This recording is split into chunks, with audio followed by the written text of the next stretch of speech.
Direct injection, port injection, two fueling giants, but which one reigns supreme? Today, not only are we diving under the hood of my 2019 330i for a transformative project, but we're also unveiling the mystery behind BMW's decision to bring back port injection into the game for 2023. If you ever dreamed of squeezing every ounce of power from your engine or pondered the intricacies of fuel injection systems, you won't want to miss this deep dive. Let's get into it. This is a 2019 330i and it has had its turbo upgraded. Thus far I've done a K&N drop-in filter and I did an intake muffler delete. Alright, I'm jumping in from the future here. This car is now making close to 550 crank horsepower. We're calling it the Mini B58 considering it did so well. This video is primarily about all the electronics and everything that was involved to get to that level of power, including the port injection plate install for a B48. Let's cut over to all the components and get you up to speed. I want to come out the gate swinging with the best power potential possible. That would involve me going with port injection day one so I can run E85. This plate was provided by a company called IPOS. To control port injection, we're going to be going with the motive reflex. From a tuning standpoint, I'm going with Racebox. They have tons of experience with the B58. Now the tuning platform is going to be ECU Tech. ECU Tech and Motive Reflex Plus work hand in hand. We need an aftermarket charge pipe. Now two of the options that I went for with the Reflex is an ethanol sensor and a low pressure fuel sensor. I'm going with one step colder plugs. They are the 93560 NGK. I'm going to be making my own fuel line to run this cleanly. For injectors, I went with 550cc. That's going to be plenty for this platform. Something worth noting, since I have the upgraded turbo and we're going to be running ethanol, I switched to 0W30 oil. Okay, thus far I've disconnected the battery. I'm feeding this cable out from the seal and removing this seal from the car. Removing the engine cover, unclipping the acoustic cover, removing this ECU cover. I'm going to be removing the ECU. Start from the front and pull that out. Calls for the removal of these electrical connectors for the power distribution module. Pulled out the power distribution module. Unclipping this harness here, as well as here. And removing these 10 mils on here.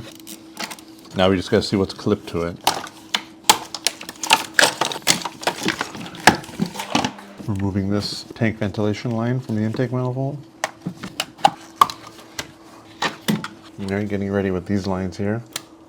Unclipping this. Charge pipe screws, T30s, there's 3 of them. This T20 for the tank ventilation has to come out. Taking off this clamp here. Some coolant will drip, be ready with a drip tray.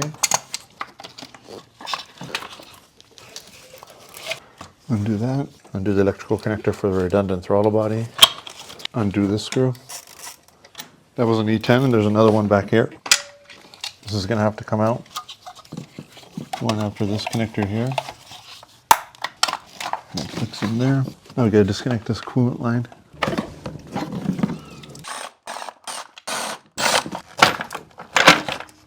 So there's 5 10 mil intake manifold bolts and they stay captive inside the manifold so you don't have to worry about them dropping. There's that removed. Here's how my intake valve looks after 40,000 miles. Not bad, but considering we're going with port injection, that's going to be naturally clean from here on out. Using a 5 mil Allen to take this off.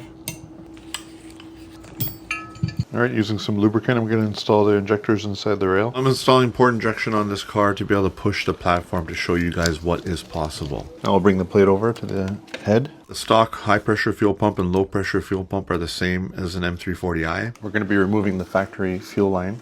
Low pressure fuel pump can deliver up to 600 wheel horsepower before it's going to run out of flow. This adapter came with the kit. I'm taking out this plug here.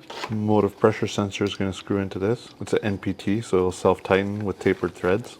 This end is going to insert over here. But we're limited on the high side. It wouldn't be able to deliver more than E50 in terms of an ethanol mix. In that case, that would translate to about 400 to maybe 420 wheel horsepower. I knew this turbo is good for 450 plus wheel horsepower by looking at the compressor map. This has already been proven. I made close to 600 foot-pounds of torque with the help of Racebox, my tuner. So we just wouldn't be able to make the power that I was looking to make or maximize what this turbo can do without going with port injection. Let's call it at about 50 wheel and maybe 80 to 100 foot-pounds of torque of extra power was achieved by adding this in. This is what I came up with my own custom line. I'll put a link in the description for this kit that I bought. Now there's a closer look at how I plumbed in the ethanol content sensors, just intercepting the feed line that goes to the fuel rail. So if you're wondering, you're supposed to just cut it off. You put a piece of electrical tape and then use a Dremel or a cutoff wheel. Comes with various fittings. Here's an example of one of them. We have 90 straight-ons, etc. You basically take that off. You screw this on here. It's reverse thread. It bites down. Put a little lubricant on this, and then this screws together while it's on the hose, and then it makes a proper tight connection. So now that I have everything routed, I'm going to cinch it all down.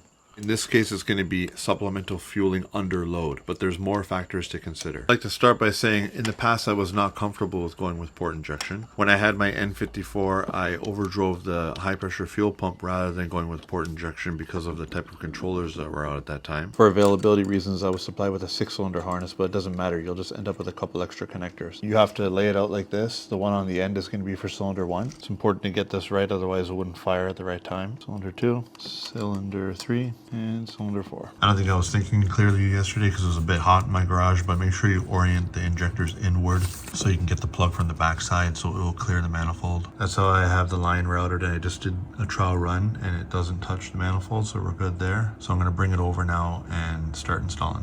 In the early days, people were adding batch-fired port injection, aka a standalone box that had a map loaded onto it, and they would drive all the injectors at the same time, regardless of if the intake valve was open or closed. It would only monitor the crank sensor, and you wouldn't have sequential firing. So I was pleasantly surprised to find that there's no trimming involved. Put my scope camera in there, and it was sitting flush. So we're going to go ahead and torque that to spec. The tightening torque is 10 Newton meters, starting from the middle. Next one to the right, and then this one, and then the last one, and then this one. I had to unplug this because it was in the way of the bolt when it wasn't before because of the new spacing. That would be especially problematic if you're not cutting the spark, you're only cutting the fuel injector from factory. Later in the game, the tuning platforms added spark cut to make it safer so that when your DI fuel injector is shut off, your PI would still fire, yet you could cut sparks so you would limit the damage. But what's worse is you could have leftover fuel from a previous batch fire waiting to go do damage on a cylinder that wasn't even involved in the event. It came sequential injection, so you can only fire the injector when the intake valve is open and only on the cylinder that's demanding the fuel. At the end of the day, you're still running a standalone box that had its own map, and you're counting on the DME to be able to guess what to do with fueling on the DI or high pressure side to make things right. You could pay a tuner to spend a lot of time to just load a base map into the port injection controller and then spend hours and hours or multiple revisions trying to dial in DI to guess what would be appropriate in a given condition. But really the only way to do it, in my opinion, is have the box be a slave to the DME and be directly controlled by the DME and have 0 maps loaded to it. Just look for individual commands at any given time. In this case, the motive is actually talking to the DME via high-speed CAN bus, and it's taking injector targets from the DME to fire the port injectors. And then after a firing event, it actually reports back to the DME with regards to the actual milliseconds that it drove the injector, what it ended up being based on the event. The DME then uses that information to tweak how it's going to fire the DI to make a perfect mixture and to keep things safe. So that gives the DME full control. It knows what's going on. It tells the box what to do in terms of firing the port injector, and it can tell when a problem is happening to be able to compensate on the DI side as well as potentially cutting fuel on the PI side. It's an extension of the factory ECU ultimately, and it relies heavily on the super high-speed CAN bus that's available on these modern DMEs. So with that out of the way, it's almost as good as having it come from the factory that way. Speaking of coming from the factory that way, this year the 740i was introduced with a Generation 3 B58. The Gen 3 B58 now features port injection along with DI. To help you understand why, let's go back in time a little bit. The Gen 1 B58 featured around 3,000 psi fuel injectors. The Gen 2 B58 features 5,000 psi fuel injectors, or a 5,000 psi fueling system. This allows for the fuel injector to be fired later in the compression stroke, almost near the end. If you tried to do that with a 3,000 psi fuel system, you would actually have 0 fuel coming out of the injector because it wouldn't be able to overcome the amount of pressure that's in the combustion chamber. With direct injection, it's all about firing as late as possible to avoid detonation, to have less fuel in there at the wrong time to be able to go off when it shouldn't. To maximize the potential energy that can be extracted from the fuel, you want a little bit of a dieseling effect where the high pressures in the combustion chamber can contribute to even burn and getting the most energy and the cleanest possible burn out of it for better emissions. At the end of the day, it's all about chasing better efficiency out of your fuel, getting the most out of it, which in turn affects emissions. So targeting emissions leads to more power potential. But it's not that direct with regards to why Generation 3 B58s now have port injection. injection. And a quick side note, the S58's intake manifold has always had the ports there ready for retrofitting down the line and or coming from the factory in the future without a major revision. You just need to drill them out, which is a little interesting. This scenario where you had a Generation 3 B58 and a 740i and you wanted to go for as much power as possible running fully 85 with a stock turbo and a downpipe, you probably would have needed port injection. In this case, it already comes from the factory with port injection, so you just need higher flow injectors, and you can retrofit those in. Cover one important fact. The port injection was retrofitted for low load situations, cold starts, idle, definitely not for peak power potential or heavy boost conditions. Running really high fuel pressures helps with running clean when you're under heavy load, but the problem with that is it doesn't necessarily lead to very good mixing and very much time for mixing to occur for clean burn under cold start conditions or low load situations. Modern BMWs have very aggressive cold start algorithms, given there's not going to be enough time for the air and fuel to mix in a cold combustion chamber to actually get a clean burn. You had a port injector firing behind the intake valve before it even opens, it's going to get drawn into the combustion chamber and there's going to be a hemispherical swirl effect to get very clean burn because of good atomization. 2 would hold true even when the engine's warmed up at idle and partial throttle conditions. You'll have better emissions, your catalytic converter will be working less, potentially even getting away with running a smaller catalytic converter. In a perfect world, you'd have that under light load situations or cold starts, and then you'd have the DI take over under heavy load situations. Question is, are the Gen 3 B58s utilizing any port injection under heavy load for supplemental fueling, or is it strictly under light load situations? Guess is it's probably just under light load situations, but it's good to have that infrastructure there, assuming you'd want to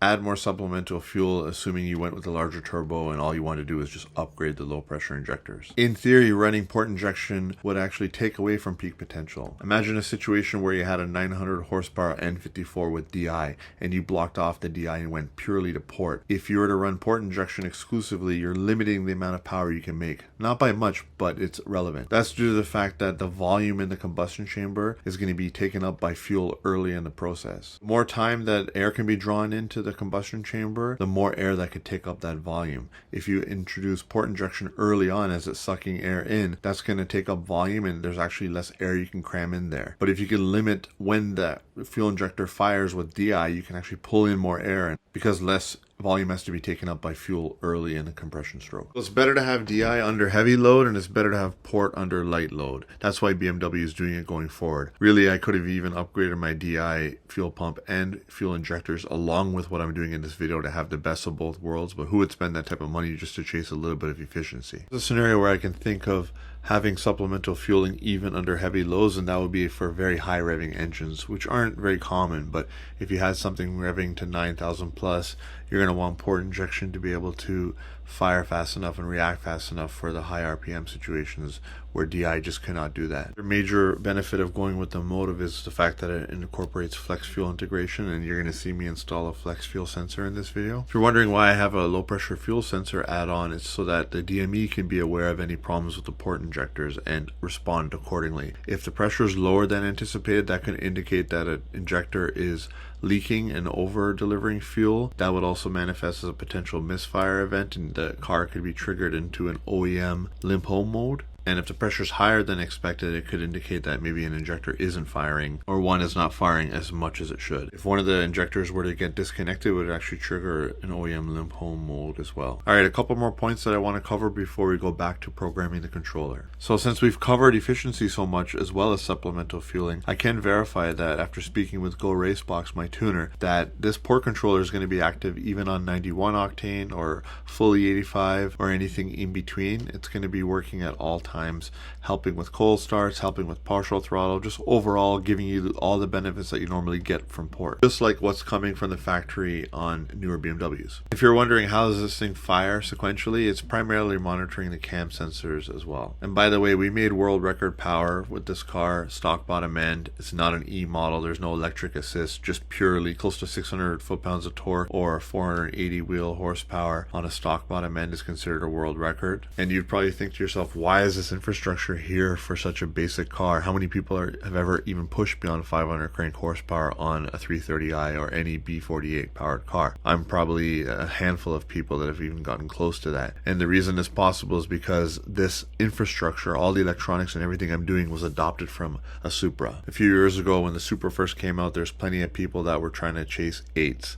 And they developed all this hardware that just happens to work with my DME and our infrastructure because it's all the same basic language. Everything is so similar that ultimately just took a couple minor tweaks to make it work. So rather than waiting around for people to make updated maps to talk to the 4-cylinder and adapting the Supra files, I actually just figured it out myself, and I'll include that footage in the end of this video. By the way, a lot of you guys asked about my tuner and how to contact him and whatnot. Check the description of the video. It's going to be a link to their channel. They actually upload quite entertaining videos.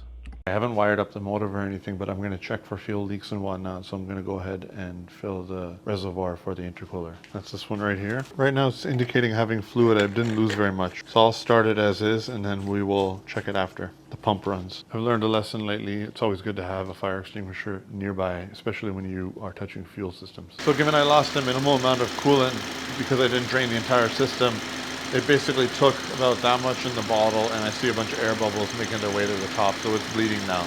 So a simple top up with standard coolant is fine. You may find that the coolant that's in there is a golden color, but it's compatible with the blue stuff that goes in the radiator. It's the same thing. It's been a few days now, but here's how things look. The engine cover shifted over slightly to the right. It's not locked on these pegs, just those over there, but it's fine. That's just because the intake manifold sits a little bit higher. It's not going to sit level otherwise. Now for the motive wiring, I ran it here underneath the seal, and that runs along the back here, and it comes over here and passes over, and you can see it moves freely.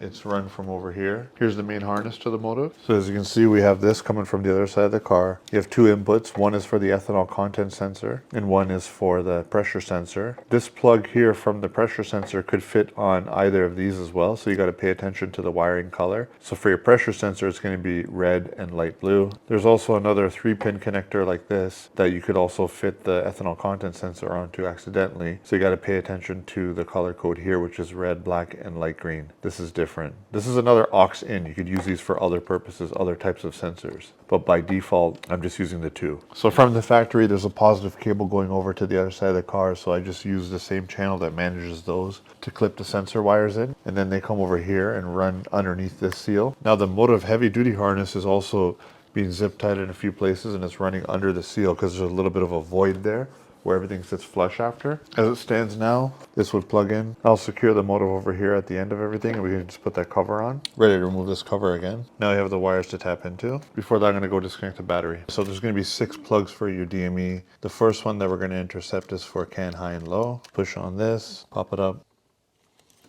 Hopefully you were able to see that. I basically lifted up here and here, and then used my fingers at the back side, pushed it forward. It takes it out of this channel.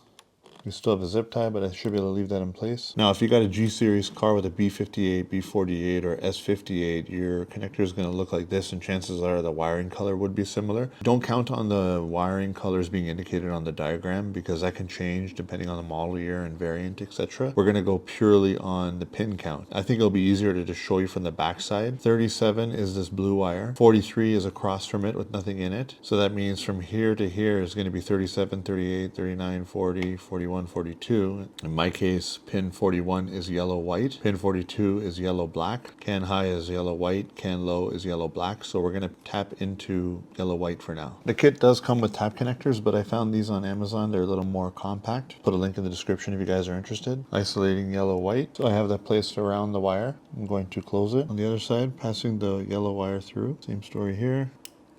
Good to go. Going after the black and yellow wire, which is pin 42 for can low, the green wire. Give those a tug, seem good. Considering these are the only 2 wires we got to tap into on this connector, I'm going to reassemble the plug. That still fully seats and does not bind up. It's important to make sure that that's okay. Done with that connector. Now we got to focus on connector 2. Okay, with this connector, we're going to have to cut the zip tie. There's not enough slack. There's going to be 2 wires that we have to tap in. First one's going to be a black wire with a crank label on it right here. If you look at the connector here, if you're counting from the bottom left connector, it's going to be 1, 2, 3, 4, and then it's going to be 1, 2 over. Yellow. Now starting from the top left with the connector flipped over, you're going to see there's 1, 2, 3, 4. This fourth one in is going to be your map sensor wire. It's yellow. I think that's the first one that matched the instructions in terms of color. Grab the black wire that has a map label on it. Now we're going to go after the third connector. So looking at it like this, we're going to disregard the first row. We're going to go into the second row. First one's a blank, second one, and we want the third one, which is another match. It's yellow. So that's our last black wire. This is for our last wire, which is CAN. So we're going to remove 4 so we can get access to 5. So we have 8765. So it's going to be this one on my car. Red, green. This is our positive. Then you bring your red wire. I'm setting up the ground. Comes with this eyelet.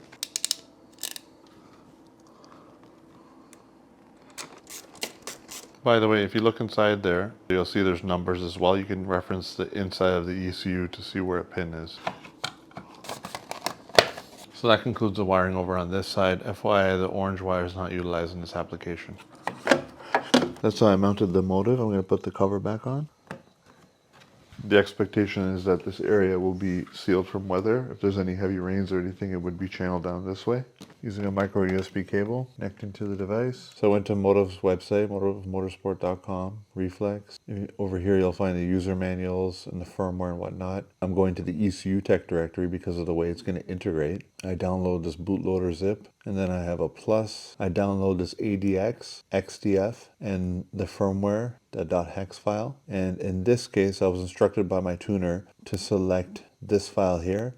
This is going to be the slave file that makes it talk to the DME. So there's 2 versions here, one that just says B58, and that would be for a generation 1, and one that says Supra. That's the only one they've developed on, but it's the same file I'll need here. So B58 Supra bin is going to be the file that I'll use as my starter, because it's just going to look for a command from the DME. So those files are downloaded. I saved them to a directory. I extracted the bootloader zip. I'm going to load this up. We'll turn the key on and see if we can find it. It found it. Now we're going to click this file directory. Now we're going to click over here, erase program. All right, that went well. I did a quick power cycle on the key.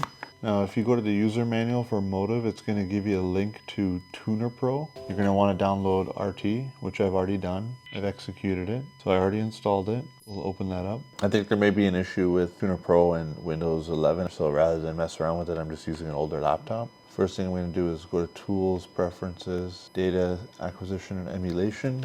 Over here, we're clicking on the Configure Plugin component, and this port type, we're going to click on Shared with Emulator and hit OK. Click on that, make sure, hit OK. I'm going to go to my Downloads directory. We're going to drag and drop the file over here. As you can see, it's showing up in the top now. Next is going to be the XDF file. We're going to take it and drag it here. Click this Connect button. And then we're going to click on Upload. So that looks good. It does say Hardware Reflex 599 now, and it did upload successfully. Another step here under Acquisition, Low Definition file. Right here, this ADX file, do that. Now I'm going to show you what I ended up doing to make this work on a 4-cylinder. So what we have here is the V99 ECU Tech Plus B58 Supra bin file. The XDF and the ADX do not change. What I ended up doing was going over here to Advanced Setup. First thing I did was change the cylinder count. I had to redo the firing order, 1342, and then the firing angle also changed, 360, 540, 180. If you leave it at 600, it's disregarded. So I went here to the starter maps. So here's where you would find maps that you would load onto the Motive itself. And I found this bin here. This was done by IPOS for their port kit, assuming you want to run a map on the Motive itself. So I could use this for reference for what I changed. Simple enough. So now if I were to go here, I've loaded that file here. So you notice while I have this map open here, I went to injector pulse width, and you can see it has data here. And as you can see here on the Supra file, there's nothing because it's being controlled directly by the DME. So if you guys are following this video, you'd be going over here and you'd be looking for bin files. Really, there needs to be a new one called B48 Supra. So it's going to be, or TU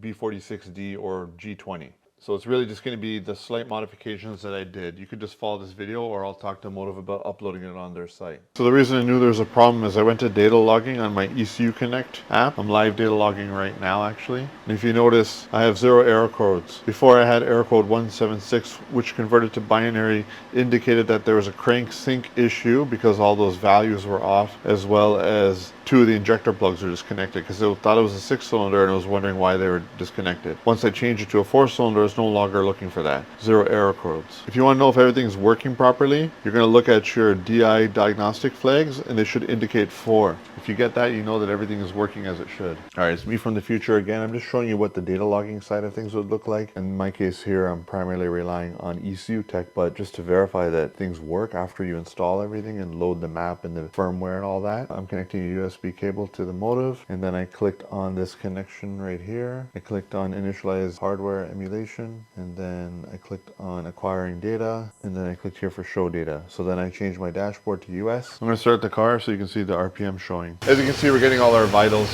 from the car right now. Summary of everything that happened after I got the motive wired up. We have a USB cable going to the motive. We loaded the firmware into it. Then we download the bin off motive. In this case, it's the one for ECU tech. And you can just get the standard version where it has its own map on it and play with the maps on here or give that to your tuner. But like we've talked about in this video, it's integrating to the DME. In this case, I modified this, and I'll talk to Motive about uploading this modified file on their website. We got the XDF file to be able to define all these tables and see all this. And then you have the ADX if you want a data log. The only reason I came here was just to make sure that I have a good connection to the car and to the motive. But really, you could verify that in ECU tech if you wanted to. So what did it take to make over 500 crank horsepower safely on this car? It took port injection. And what made me comfortable with adding port injection to this car? The fact that it's being controlled by the DME. It's in full control with high-speed CAN bus. Is that the future for BMW and other manufacturers like Toyota going forward? Yes, that's already coming. Port injection and DI working hand to hand is now relevant in its future technology. So really making it work here, it has a lot of benefits. It's not just under wide open throttle if you play your cards right. And in this case, it was buying race ROM, getting ECU tech, getting a quality tuner like Go Race Box, and the Motive controller, the Motive Plus. So hopefully you have a better understanding as to why BMW is doing it and why I chose to do it, and can have a better understanding as to how this car is making that much power. If you're interested in the port injection kit, I'll put an affiliate link in the description. If you're interested in my tuner, I'm going to put a link in the description to their YouTube channel as well as their website. And if you're interested in the Motive, I'll put a link in the description for them as well. Thanks for watching.